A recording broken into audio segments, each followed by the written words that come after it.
Bismillahirrahmanirrahim.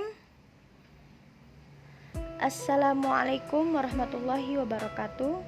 Sebelum saya melanjutkan video presentasi mata kuliah Brain Based Learning ini, izinkan saya mengenalkan diri saya.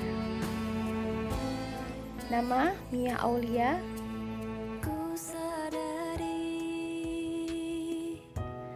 Saya sebagai mahasiswi Sekolah Tinggi Ilmu Tarbiyah Islamic Village Karawaci, Tangerang. Jurusan saya adalah Pendidikan Islam Anak Usia Dini semester 4. Dan pertama-tama tak lupa juga saya ucapkan terima kasih sebanyak-banyaknya kepada Ibu Brotojoyo Retnowati selaku dosen pembimbing saya, yang mana telah memberikan kesempatan kepada saya agar saya senantiasa selalu berusaha dan belajar dalam mengemban sebuah pengetahuan. Dan berkat ilmu-ilmu beliaulah pula saya dapat mengerti tentang pembelajaran mata kuliah Brain Based Learning ini atau pembelajaran berbasis otak. Dan kesan yang saya dapatkan setelah mempelajari mata kuliah ini, saya dapat memahami bahwa sebuah model pengajaran mempertimbangkan bagaimana otak kita bekerja, bagaimana otak kita dihadapi dalam sebuah keputusan, bagaimana kita mengelola sebuah masalah, dan bagaimana kita mempertahankan atau menginterpretasikan sebuah informasi yang telah kita dapati.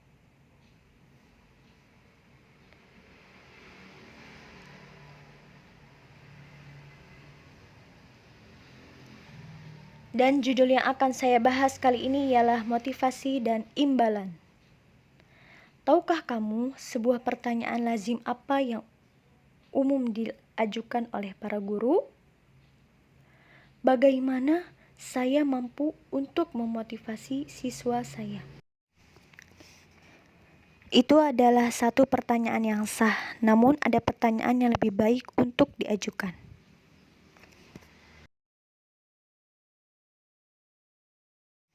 Seperti bagaimana saya dapat membatalkan atau mencegah dan memperbaiki kerusakan yang sudah dilakukan pada siswa ini dalam masa lampaunya. Karena otak dirancang untuk belajar dan otak manusia memang sangat senang belajar. Dalam lingkungan biasa, kebanyakan lingkungan pembelajaran yang baik mendorong pembelajaran siswa aktif.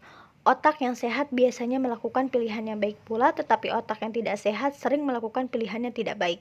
Pembelajar yang mendapat kondisi seperti ini disebut ketakberdayaan yang dipelajari atau disebut dengan learned helplessness. Berikut adalah beberapa kemungkinan sebab dari ketakberdayaan yang dipelajari, seperti tidak peduli apa yang telah terjadi, berhenti sebelum memulai atau mencegah hasil-hasil yang positif, kekurangan motivasi, emosi, depresi ataupun cemas, terjadi perusakan pada kognitif, keyakinan bahwa itu merupakan satu peristiwa independen dari input, pasivitas sebagai ganti aktivitas, keterbatasan yang dikenakan pada diri sendiri yang dapat memperburuk pasivitas.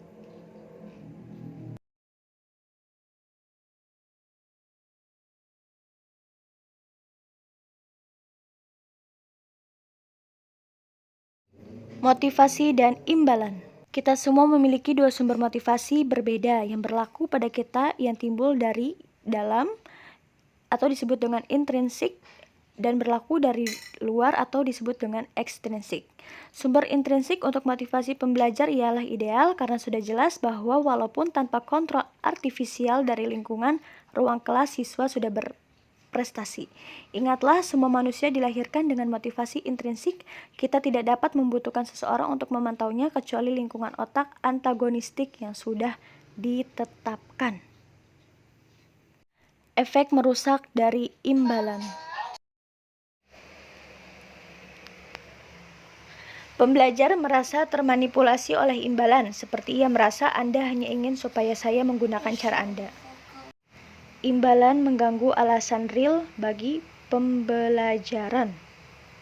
Imbalan digunakan untuk mendevaluasi tugas dan pembelajar merasa disogok. Lalu, apakah kita harus menggunakan imbalan? Menurut Kohn, jika tujuan kita adalah untuk membuat orang menaati peraturan, tepat waktu, dan melakukan apa yang mereka katakan, sesungguhnya imbalan itu dapat berfungsi, tetapi dia menambahkan secara empatik. Imbalan hanyalah mengubah perilaku spesifik saat itu dan bukan mengubah orang.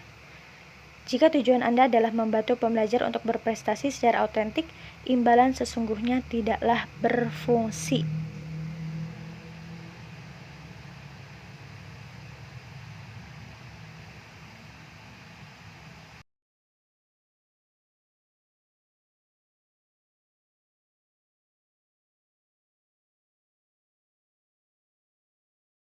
Lalu, strategi apa yang dapat mendatangkan motivasi intrinsik? Pertama, tentukan kebutuhan dan tujuan pembelajar. Kedua, berikan rasa kontrol dan pilihan kepada anak. Yang ketiga, doronglah dan berikan ikatan sosial yang positif. Yang keempat, dukunglah rasa ingin tahu mereka. Yang kelima, libatkan emosi yang kuat dan positif.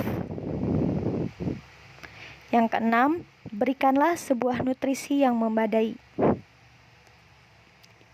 Yang ketujuh, gabungkanlah multi-intelijensi. Yang kedelapan, sampaikan cerita-cerita sukses. Yang kesembilan, berikan harapan untuk mendapatkan kesuksesan. Yang kesepuluh, ciptakan model kegembiraan belajar.